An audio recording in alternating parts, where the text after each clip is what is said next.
दर्शक मित्रों का, साथियों का बहुत बहुत स्वागत है। साथ ही मेरे पैनलिस्ट जो साथी हैं उनका भी मैं स्वागत करती हूँ। और आज का जो हमारा विषय है कल से ही बहुत चर्चा में बना हुआ है, क्योंकि कल 25 जून थी और इस विषय का जो शीर्षक है कि आरएसएस ने इंदिरा और अब मोदी ने इमरजेंसी का समर्थन क्यों किया।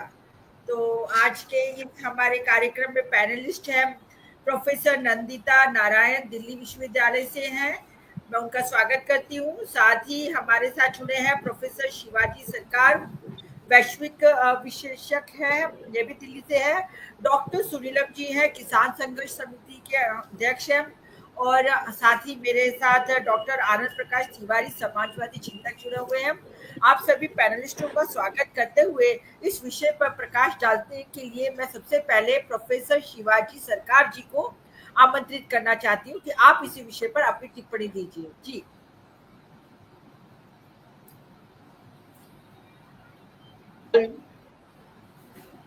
पहले याद आती है 25 तारीख की शाम, बड़ा खुशनुमा शाम था। ऑल इंडिया रेडियो पे एक से एक अच्छे गाने सुनाए जा रहे थे और घंटों सुनाए गए, तब की रात पे इंदिरा गांधी ने आके रेडियो पे ये नहीं कह दिया कि इमरजेंसी अभी लागू किया जाता है। इसने उम्मीद नहीं की थी उस दिन। जो जैसे घटना से चल रही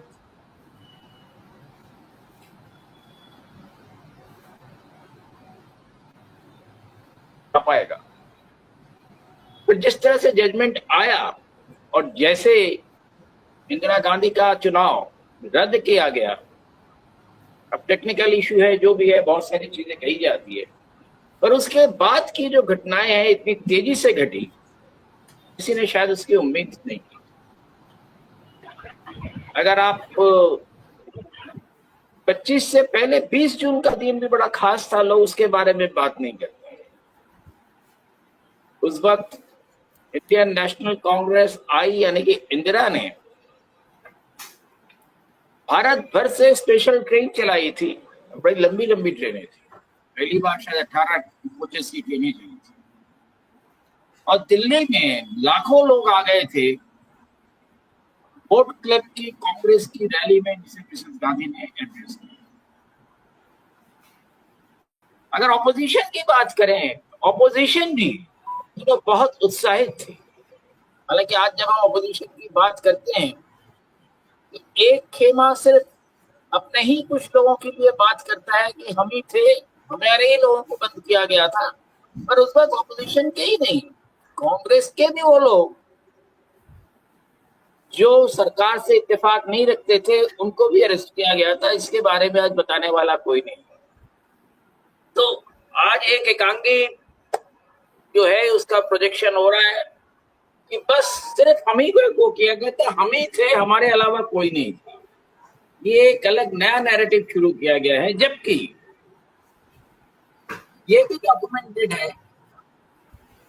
कि बाला साहब देवरस के भाई जो थे, आरएसएस और कांग्रेस के बीच की एक कम्युनिकेशन कर रहे थे और उसमें संघ ने कहा कि हम इमरजेंसी का सपोर्ट करते हैं। ये बात किसी ने नहीं कहा।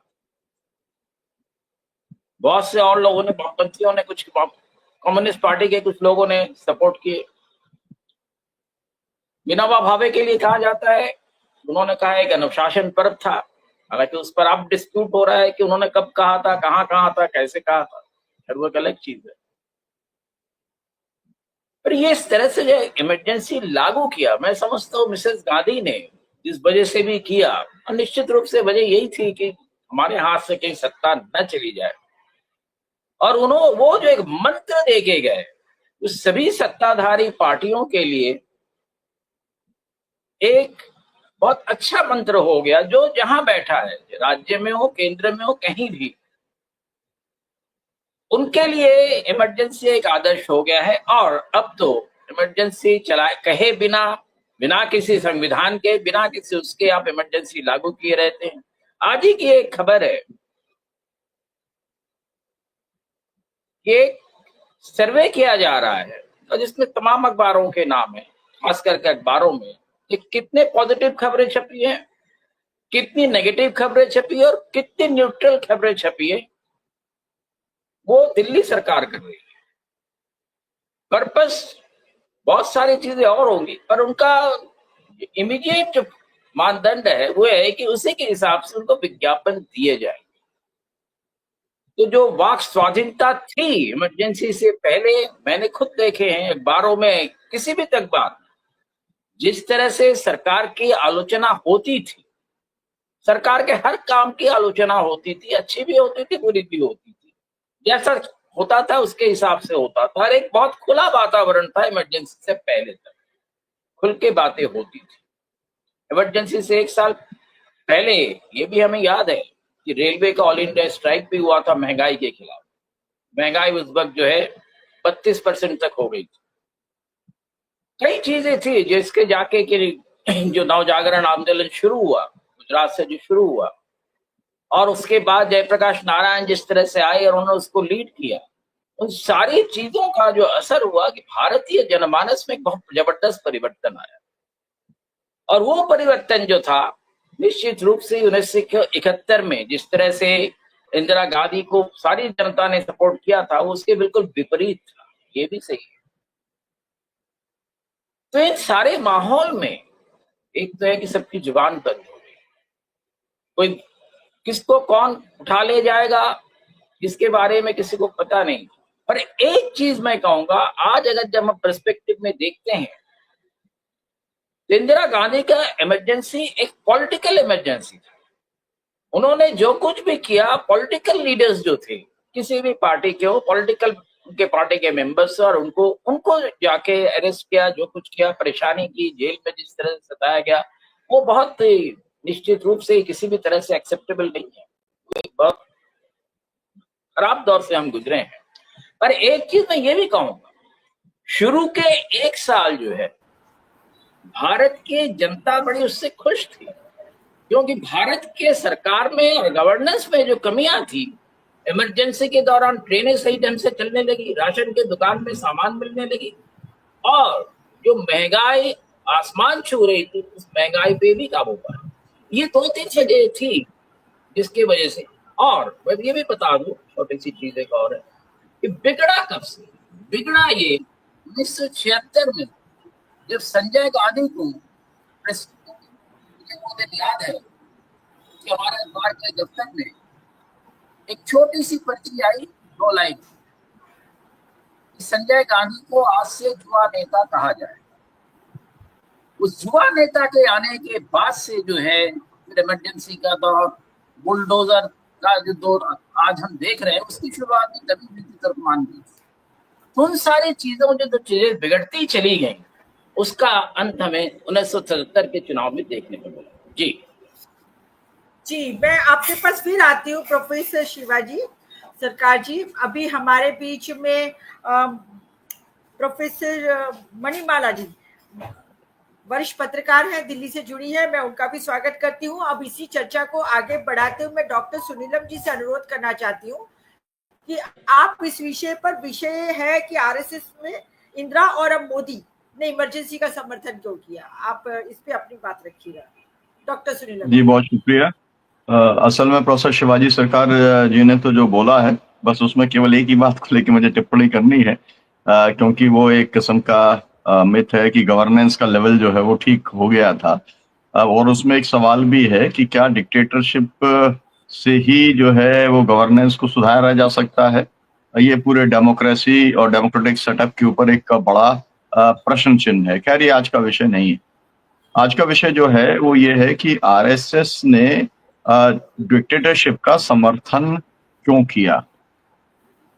आज समर्थन क्यों किया जा रहा है, ये वाली बात एकदम स्पष्ट है कि जो एक हिंदू राष्ट्र का एजेंडा है, जो सांस्कृतिक राष्ट्रवाद का जो एजेंडा है, वो जिसे कहते हैं राष्ट्रीय विकास का जो एजेंडा है या सांस्कृतिक एकता का जो एजेंडा है, उस एजेंडा को बीजेपी फुलफिल कर रही है। और इसलिए जो है वो अभी मोदी सरकार का आरएसएस समर्थन करने का काम करता है।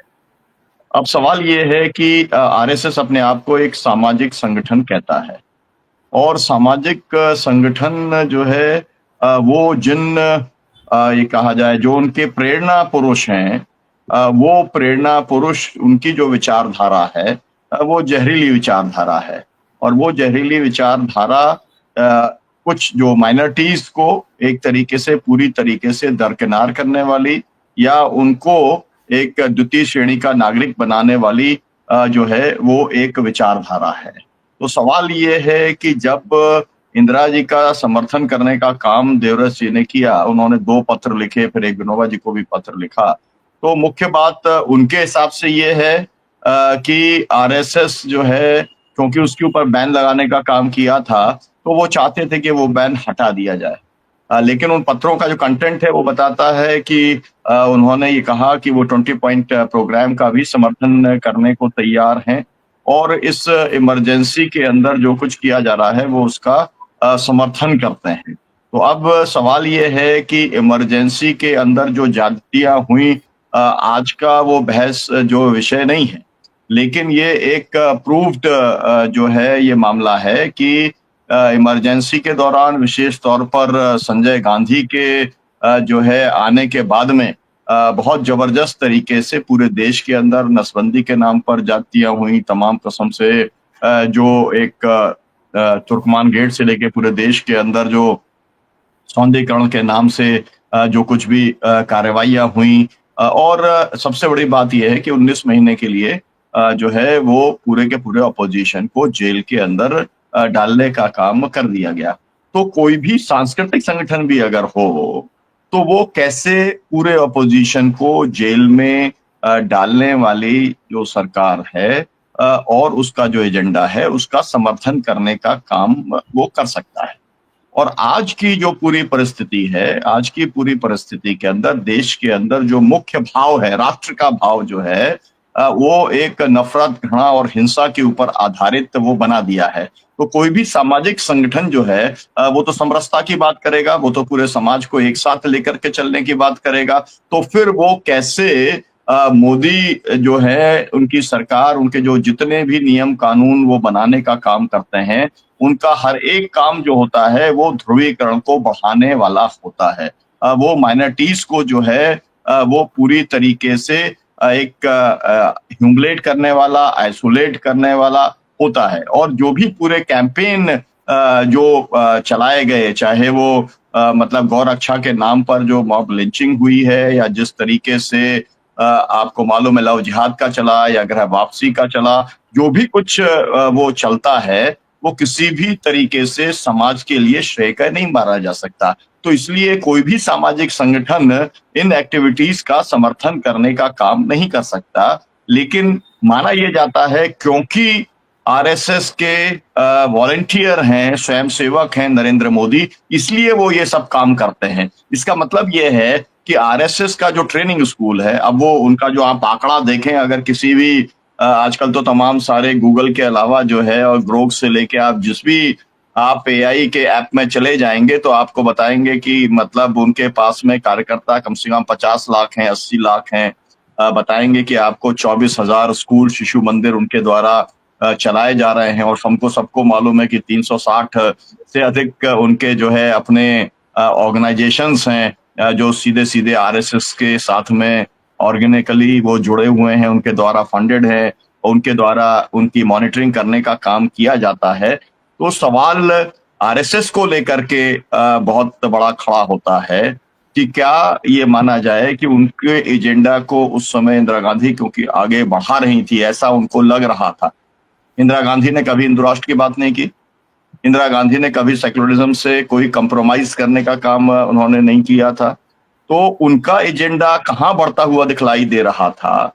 या फिर हम ये कह सकते हैं कि आरएसएस का जो पूरा का पूरा संगठन है वो बैन को लिफ्ट कराना चाहता था और इसलिए स्ट्रेटेजिकली और टैक्टिकली जो है उन्होंने उसको समर्थन देने की बात की थी, क्योंकि उनके अधिकतर जो लोग थे, अब ये कहा जाता है कितने लोग जेल के अंदर थे, ये भी बहुत बहस की बात है। अगर 1 लाख लोग जेल में थे तो उसके अंदर कहते हैं कि भाई आरएसएस के लोग कहते हैं हमारे 25,000 लोग जेल के अंदर थे। अब अगर 25,000 लोग जेल में थे, मैं कम से कम मध्य प्रदेश का मैं जानता हूं कि मध्य प्रदेश की जेलों के अंदर जो लोग थे उनमें से अधिकतर लोगों ने माफीनामा लिख करके देने का काम किया था। तो ये बहुत एक ऐसा सवाल है, लेकिन ये सवाल क्योंकि जो है देश के लिए आरएसएस एक महत्वपूर्ण संगठन है। सरदार पटेल ने एक बार बैन लगाया था, फिर इंदिरा गांधी ने जो है बैन लगाने का काम किया, और लोग ये मानते हैं कि यही संगठन है जिसने पूरे समाज में जहर और नफरत फैलाने का काम किया है। इसलिए ये जो है इसके कई आयामों पर चर्चा करने की जरूरत है। मुझे लगता है फिलहाल मैं इतना है पर ही रुकता हूं, और उसके बाद में अगर समय होगा तो फिर बाद में। बहुत शुक्रिया रत्ना जी समय देने के लिए। जी जी, बहुत बहुत शुक्रिया डॉक्टर श्रीनम जी। अब इसी विषय पर हमारे साथ प्रोफेसर नंदिता नारायण जी जुड़ी हुई है दिल्ली विश्वविद्यालय से, तो मैं उनसे अनुरोध करना चाहती हूँ कि आप एक बात को छोटा सा कहना चाहूंगा। सुनीलम जी ने जो कहा, छोटा सा एक वाक्य। सुनीलम जी ने आरएसएस के लिए कहा कि आरएसएस ने ऐसा क्यों किया। देखिए, आरएसएस का जो संगठन का जो स्ट्रक्चर है वो सेंट्रल कमांडेड है। वहां की जो सबसे बड़ी खास बात है सूचना के आगे सोच नहीं, यानी कि कोई सोच नहीं है, जो हमने कहा वो करना है। तो आपने जो कहा उन्होंने माफी क्यों मांगी, आपने बिल्कुल सही कहा। वो तो स्ट्रेटेजी के तौर में उन्होंने माफी मांगी थी, और वो कोई पॉलिटिकल स्ट्रेटेजी थी, मैं मानता हूं। और जिस तरह से आज इन सारी चीजों को आरएसएस पूरे सरकार में और सरकार के अलावा खास करके एजुकेशनल इंस्टीट्यूशंस और समाज में जिस तरह से मैं कहूंगा कि जिस भेदभाव की जो नीति चला रहे हैं, मैं समझता हूँ देश के लिए घातक। जी जी, बहुत बहुत धन्यवाद। नंदिता नारायण जी, आप अपनी टिप्पणी रखिएगा प्लीज। अब आप अपने आप को अनम्यूट कीजिए। अनम्यूट कर लीजिए। सॉरी जी जी, थैंक यू। मैं सबसे पहले अपना पर्सनल जो एक्सपीरियंस है वो शेयर करना चाह रही थी, फिर थोड़ा जो पॉलिटिकली हम लोग एनालाइज कर रहे हैं। मैं स्कूल में थी जब ये इमरजेंसी डिक्लेयर हुई थी, और जैसा कि अभी हमारे प्रोफेसर सरकार ने भी बताया कि कम से कम 1 साल तक, और बल्कि जब तक इमरजेंसी लिफ्ट नहीं हुई थी तब तक आम जनता, जैसे हम लोग कोई पॉलिटिकल फैमिली से नहीं थे, हम लोग ब्यूरोक्रेट्स, गवर्नमेंट सर्वेंट्स वगैरह की फैमिली से थे, तो हमें मालूम तो था कि ये हुआ है। प्रेस सेंसरशिप के बारे में सबको मालूम था क्योंकि अखबारों के ऊपर ये पाबंदी थी, लेकिन उस तरह का एहसास डे टू डे हमारे फंक्शनिंग में नहीं था, बल्कि सबको लग रहा था, आम जनता को लग रहा था कि अब चीजें बड़ी स्मूथली चल रही हैं, लॉ एंड ऑर्डर भी अच्छा हो गया, आप लोग सड़कों पे आराम से घूम सकते हैं, कोई खतरा नहीं है और करप्शन नहीं है, काम सारे हो रहे हैं। तो ये जो एक ट्रेन चल रही हैं वगैरह, और मैं बिल्कुल नहीं मानती हूँ कि आपको अपनी पॉलिटिकल फ्रीडम खोनी चाहिए इसके लिए, लेकिन जो आम जनता की जो एक एक्सपीरियंस था वो मैं आपके सामने रख रही हूँ।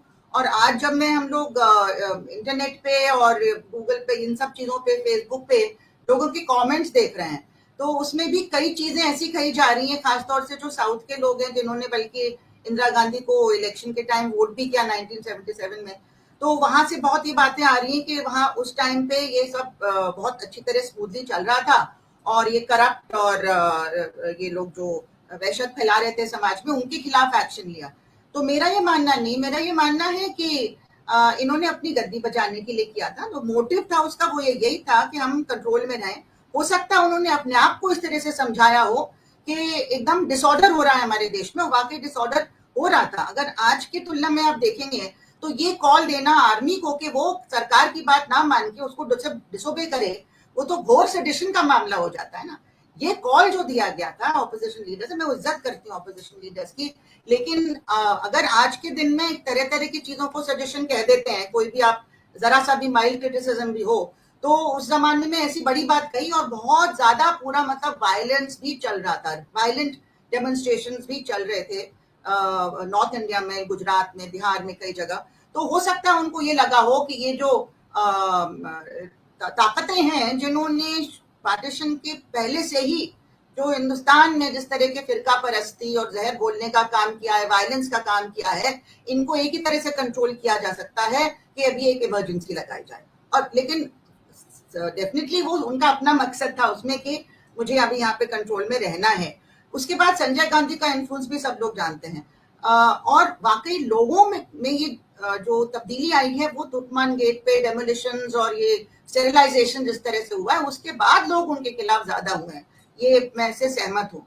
अब हम लोग जब उसी टाइम पे मैं कॉलेज में गई थी 1976 में, मेरे कॉलेज में एडमिशन हुआ था, तो हम लोग के ऊपर ये असर था कि हमारा कोई इलेक्टेड यूनियन नहीं था, इलेक्शंस वर बैन, और एक नॉमिनेटेड प्रेसिडेंट था, हम लोग उसका मजाक उड़ाते थे। हमें मालूम था कि हमें कोई भी पॉलिटिकल क्रिटिसिज्म अलाउड नहीं है, लेकिन हम होशियारी से हम पॉलिटिकल क्रिटिसिज्म भी करते थे। एक डिस्गाइज्ड लैंग्वेज में हमारे न्यूज़लेटर्स में भी हम लोग लिखते थे, और जितने भी हमारे कल्चरल परफॉर्मेंसेस थे उसमें भी हमारा पॉलिटिकल क्रिटिक जाता था और लोगों को समझ भी आ जाता था। तो एक होशियारी से हम लोग करते थे। तो पॉलिटिकल इमरजेंसी तो 100% थी कि आपके political rights of dissent and criticism उस पर कर्ब है। जुडिशरी कॉम्प्रोमाइज थी इसी मामले में कि आपका जो पॉलिटिकल क्रिटिक है उसको आप जस्टिस नहीं दिलवा सकते थे, और इसी तरह से प्रेस सेंसरशिप थी पूरी। लेकिन बाकी मामलों में फ्रीडम ऑफ एक्सप्रेशन वगैरह में आम जनता को वो एक्सपीरियंस नहीं हुआ। दूसरी चीज जैसे बहुत बड़ी बात है कि कहलाई गई कि इस अब जो 11 साल से अनरिटन इमरजेंसी चल रही है, तो उसमें अगर सारी चीजें आप देखें, उस टाइम पे मीजा था, अगर आप लिबर्टी की बात करें तो मीजा इस्तेमाल किया जा रहा था, तो अब यूएपीए किया जा रहा है। यूएपीए तो और भी खराब, आपको बेल ही नहीं मिल सकता है, इस तरह से बनाया वो कानून। और सारे वो पॉलिटिकल डिसिडेंट्स के ऊपर, पॉलिटिकल क्या, सोशल डिसिडेंट्स के ऊपर, जो ट्राइबल्स की बात कर रहे हैं, जो आम जनता की बात कर रहे हैं, जो सेक्युलरिज्म की बात कर रहे हैं, उनके ऊपर बहाना बना के जो प्यार मोहब्बत की बात कर रहे हैं। और जजेस भी फिर कहते हैं कि नहीं वो कर तो रहा है प्यार मोहब्बत की बात उमर खालिद, लेकिन उसका मकसद कुछ और था। होशियारी से ऐसा कर रहे हैं कि वो लगता है कि प्यार मोहब्बत और सेक्युलरिज्म की बात हो रही है। तो आपने हर चीज को पूरा उलट करके रख दिया है। तो जिस तरह से यूएपीए यूज हो रहा है और लोगों को बेल भी नहीं मिल रही, 5-5 साल चढ़ रहे हैं। स्टैन स्वामी जैसे संत आदमी जो ट्राइबल्स के लिए लगातार लीगल रिकॉर्ड्स के लिए काम करते थे, उनकी मौत हो गई हिरासत में। तो ये क्या कह रहे हैं हम कि अब अगर उसकी तुलना में हम देखें तो अब तो बहुत ज्यादा और बुरा हाल है लिबर्टी के मामले में भी। और बाकी जो कॉन्स्टिट्यूशनल वैल्यूज हैं हमारे, जो लिबर्टी के साथ जस्टिस या इक्वालिटी या fraternity, equality before the law तो ना के बराबर है। देख रहे हैं हम लोग कि सेकंड क्लास सिटीजन्स मुस्लिम्स को बनाया जा रहा है। कुछ तो सिस्टमिक हमारी इनइक्वालिटीज शुरू से ही चलती आ रही है, लेकिन कुछ जानबूझ के किया जा रहा है। जो कानून है सीए जैसा कानून, वो तो ऑन पेपर डिस्क्रिमिनेटरी है, बाकी वो लव जिहाद और ये एंटी कन्वर्जन बिल वगैरह ये सिर्फ माइनॉरिटी के खिलाफ इस्तेमाल किया जा रहा है। 2 लोग जिनकी शादी 3 साल पहले हो चुकी है, दोनों की रजामंदी से जबरदस्ती उनको अलग किया जा रहा है। अभी गाजियाबाद में हुआ था। तो इस तरह से जो चल रहा है, इक्वालिटी बिफोर द लॉ तो बिल्कुल नहीं है। कुछ लोगों को 100 खून माफ है, कितना भी रेप कर लें आप, कितना भी, चाहे वो बिल्किस बानो के रेपिस्ट हों जिनको रिहा कर दिया गया, और कठुआ के मामले में और भी जो उन्नाव के मामले में आप देखेंगे कि जो रूलिंग डिस्पेंसेशन है किस तरह से उनको सपोर्ट करती है। और राम रहीम जैसे लोगों को जो उनके लिए पॉलिटिकली यूजफुल हैं, उनको जितना चाहे पैरोल मिल जाता है। और हमारे प्रोफेसर साई बाबा 10 साल उनको सड़ाया जेल में और उनको बिल्कुल जस्टिस नहीं मिली। लास्ट में जाके उनको रिहा किया। लेकिन जुडिशरी अकाउंटेबल होनी चाहिए ना कि आपने कैसे उनको इतने भद्दे जजमेंट देके उन्होंने जानबूझ के उनको अंदर बंद करके रखा। और इसी तरह से और भी हमारे बहुत सारे प्रोफेसर्स और स्टूडेंट्स और लॉयर्स, जर्नलिस्ट सब बंद हैं अभी यूएपीए में। तो इस चीज की को भी हमको देखना चाहिए। इक्वालिटी बिफोर द लॉ में दोहरा मापदंड किया जा रहा है। अगर आप देख लीजिए, अभी जो हाल में क्रिटिसिज्म हुई थी ऑपरेशन संदूर के बाद, तो मैं देख रही हूँ इंडियन एक्सप्रेस में सुहास पालशेखर के बहुत अच्छे लेख आए, मैं पूरी तरह से उनसे सहमत हूँ। उन्होंने तो धज्जियां उड़ाई थी उस प्रेस कॉन्फ्रेंस की भी कि वो बिल्कुल एक ढोंग था और वो दिखाता है कि हमारी गिल्टी कॉन्शियंस है, कि हम अपने आप को दिखाना चाहते हैं सेक्युलर, लेकिन वो काउंटर प्रोडक्टिव था। लेकिन उस चीज को बहुत ही पोलाइटली और एक पेट्रियोटिक तरीके से रखने के बावजूद प्रोफेसर महमूदाबाद अशोका के जो है उनके खिलाफ केस कर दिया, उनको अरेस्ट कर लिया। और उसके बाद जो कोर्ट में भी टिप्पणी की गई है, बहुत ही भद्दी टिप्पणी थी कि हमें इन्वेस्टिगेट करना पड़ेगा कि इसके पीछे क्या था, मकसद क्या था, और अगर कोई स्टूडेंट्स और टीचर्स इस मामले में अब बोले तो हम उनको भी देख लेंगे। मतलब थ्रेट किया गया उनको कोर्ट में। तो जुडिशरी का हमारा क्या हाल है, मैं और डिटेल में नहीं जाऊंगी।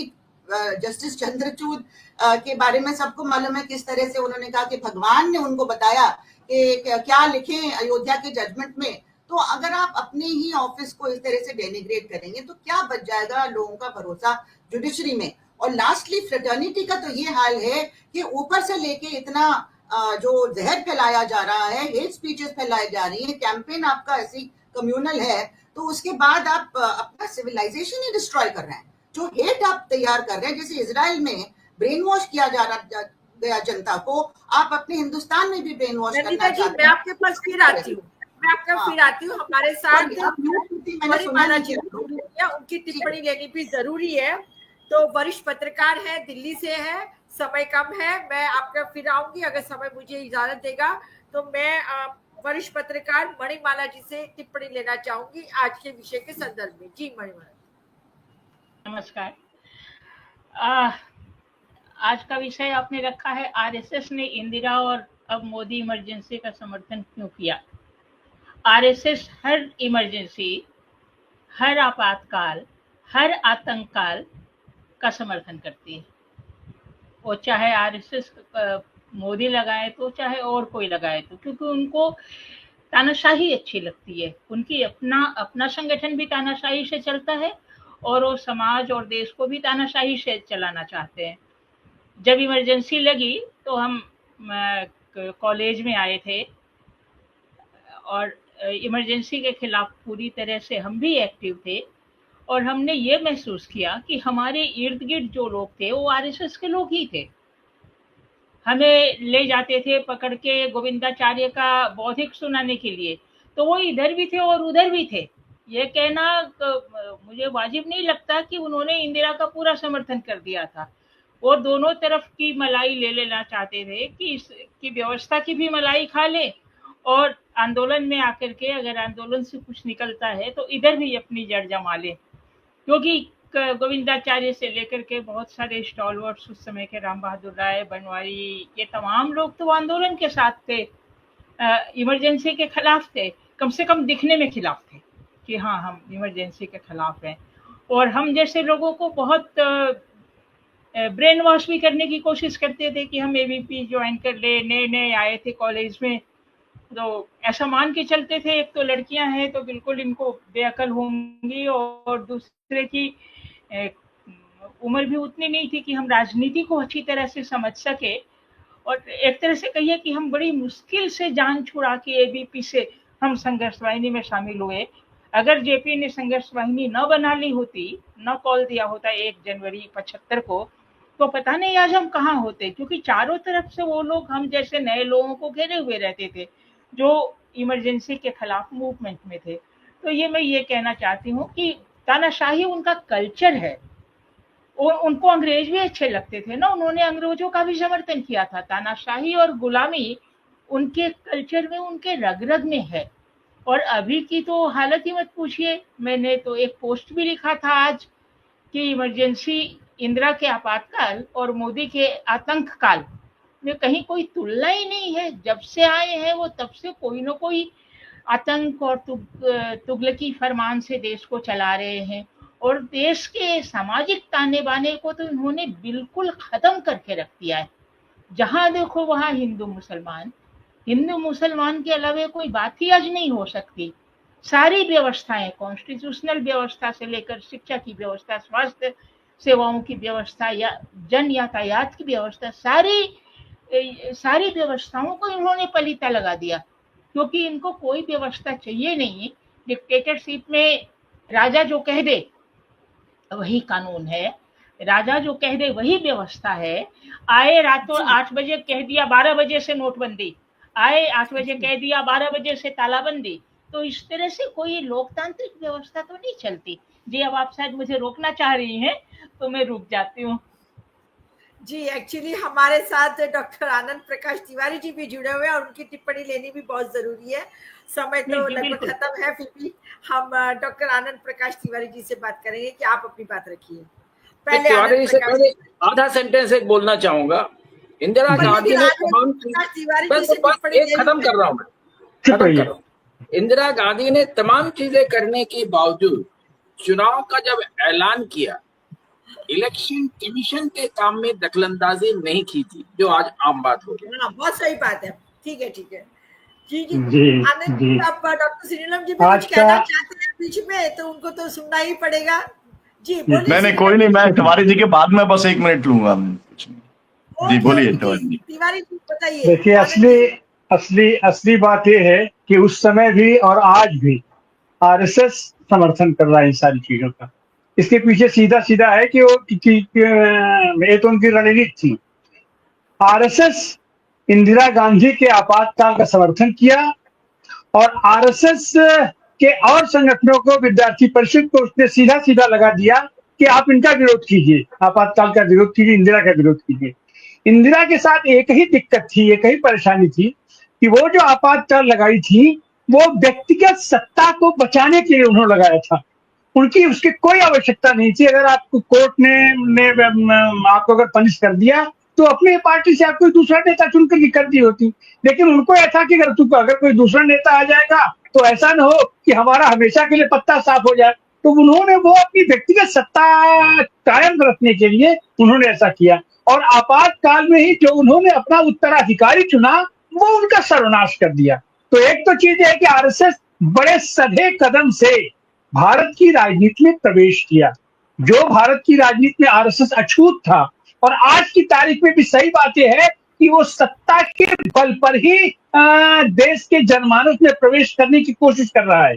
आज की तारीख में भी देश का जनमानस उनकी नीतियों को, उनके विचारों को मानने के लिए तैयार नहीं है। लेकिन आज वो मोदी का, आज की सरकार का वो अगर खुला समर्थन करता है, भरपूर समर्थन कर रहा है, जोरदार समर्थन कर रहा है, तो केवल इसलिए कर रहा है कि उसको सत्ता का संरक्षण में ही वो अपना विकास कर सकता है। उसका विकास अवरुद्ध हो जाएगा। इसी सत्ता संरक्षण के लिए उसने उस समय भी माफी मांगा था, वल्लभ भाई पटेल के भी समय में भी, इंदिरा में भी समय में भी, क्योंकि वो जानता था कि सत्ता, और आज भी वह इसीलिए कर रहा है कि वह जो कुछ चाहता था उसकी विचार, उसके विचार की जनहित के विरुद्ध है, उसके विचार की जनता के विरुद्ध है, उसके विचार की जनतंत्र के विरुद्ध है। वह तो घोर घोर घोर घोर तानाशाही का समर्थक है। तो आज वो इसीलिए इनका वो समर्थन कर रहा है कि उसकी वैचारिकी पर, उसके सैद्धांतिकी पर, उसके रीति नीति पर यह सरकार चल रही है। और उस समय उसकी रणनीति थी कि आरएसएस तो उनका समर्थन किया लेकिन और सारे लोगों को उसने छोड़ दिया। और यही कारण है कि आज एकांगी रूप से इंदिरा गांधी के आपातकाल का विरोध करने के लिए जो चीजें सड़क पे दिखाई पड़ती हैं सत्ता के माध्यम से, और वो यही विद्यार्थी परिषद के लोग, यही भाजपा के लोग ये कह रहे हैं कि वो तो केवल हम ही चैंपियन थे। जबकि सच बात ये थी कि उस समय जितने समाजवादी लोग थे विरोध उन्होंने किया, चाहे वो राजनारायण रहे हो, चाहे जयप्रकाश नारायण रहे हो, या समाजवादी एक एक कार्यकर्ता जिसको भी जनतंत्र से मोहब्बत थी, लोकतंत्र से मोहब्बत थी, जनता से मोहब्बत थी, उन सारे लोगों ने उसका विरोध किया। लेकिन आज उसका भी तमगा लेकर के यही लोग घूमने की कोशिश कर रहे हैं, जिसका मात्र संगठन आरएसएस उस समय भी दलाली कर रहा था, गद्दारी कर रहा था, सत्ता का स्वाद चखने के लिए उस समय भी समर्थन किया और आज की तारीख में भी सत्ता की वो चाटुकारिता कर रहा है और उसको पुष्पित तलवित कर रहा है, उसको पोषित कर रहा है। जी जी बहुत बहुत धन्यवाद। अब डॉक्टर श्रीनीलम जी कुछ कहना चाहते इस कार्यक्रम जी जी, मैं बस केवल मैं केवल तीन टिप्पणी केवल एक एक लाइन की करना चाहता हूँ। पहली बात तो ये कि जो कुछ तुर्कमान गेट के ऊपर हुआ, जिसके अंदर 13 अप्रैल 1976 को जो डिमोलिशन हुआ, वो 80,000 से ज्यादा घर वहां पर गिराए गए और उसमें लोगों ने प्रोटेस्ट किया, फायरिंग हुई और उसके अंदर 150 से ज्यादा लोगों की मौत हुई।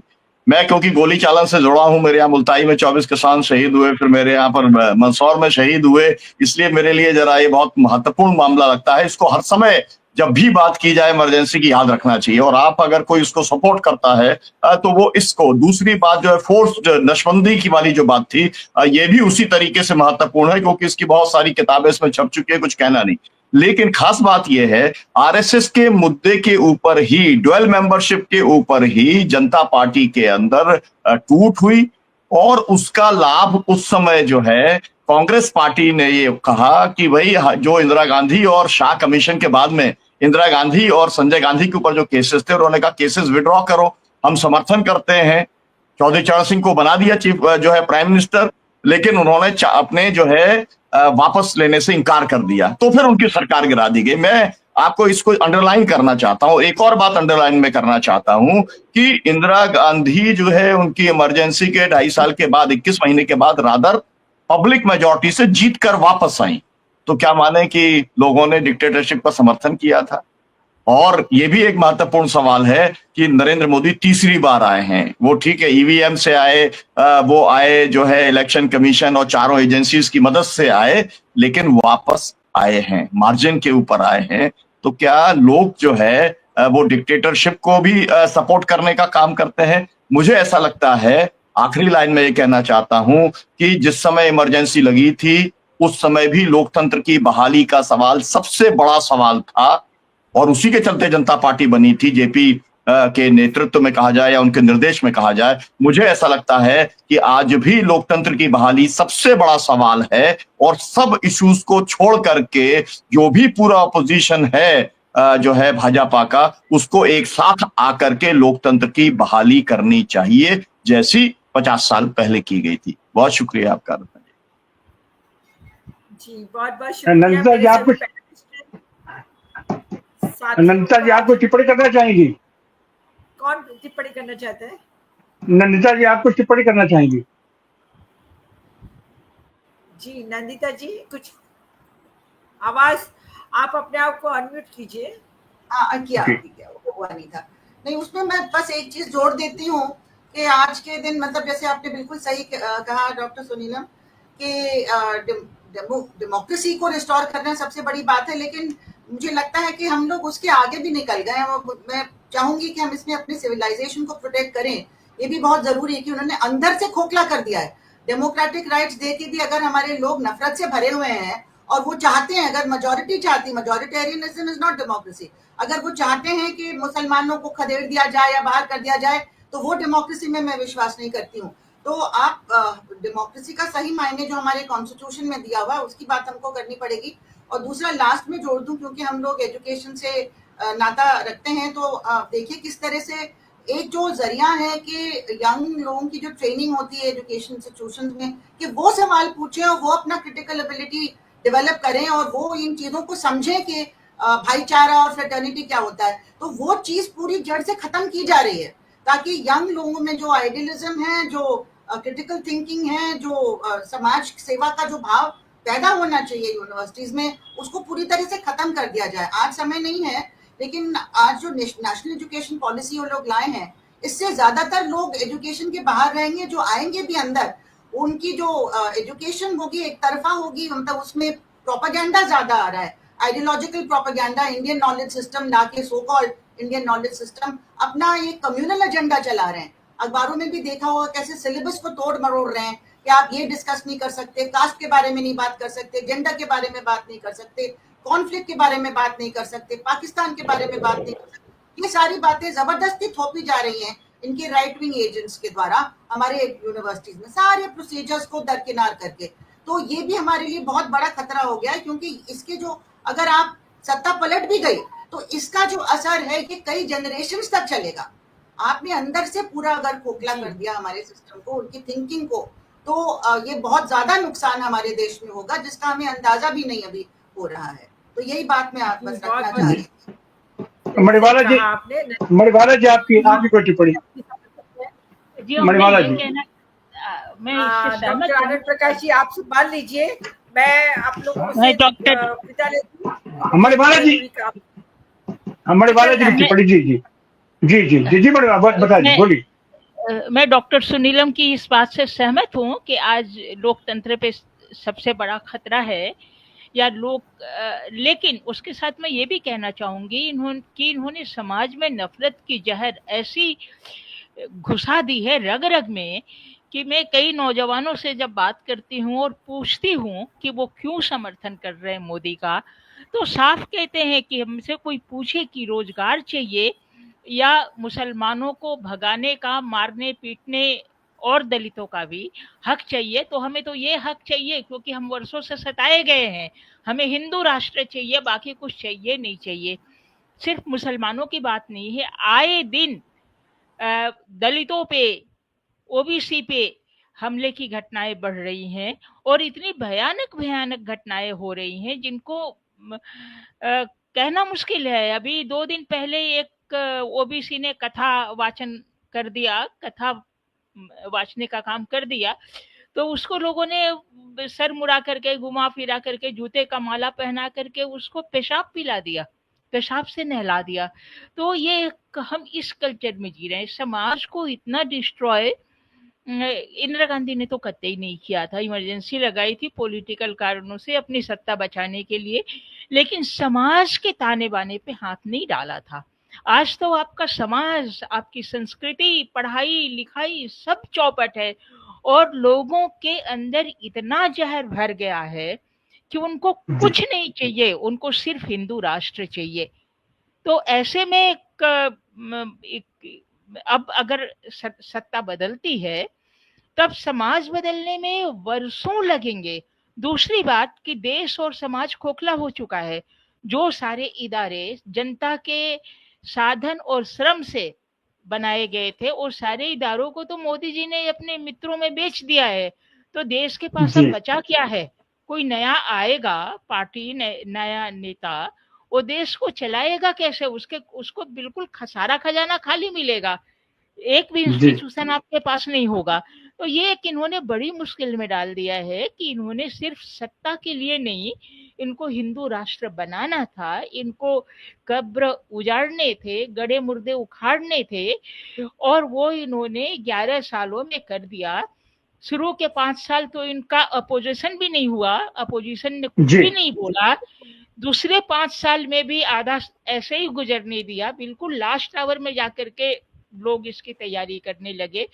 और आज भी कोई खास, मुझे तो लगता है कि बदमाशी से जीतते हैं ये, चोरी बदमाशी वोटों की डकैती से जीतते हैं, लेकिन जनता भी काफी हद तक इनके पक्ष में चली गई है क्योंकि ये जहर बहुत गहरे घुस गया है।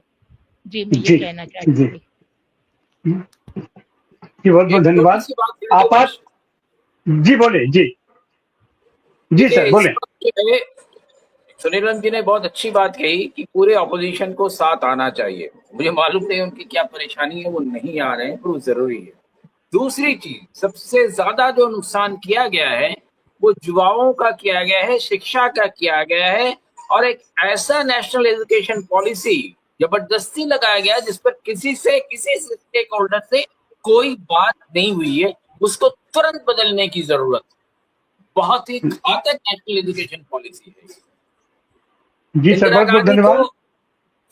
जी हाँ, ठीक है जी सर, बहुत बहुत धन्यवाद। इमरजेंसी में भी पत्रकार मिल सकते थे।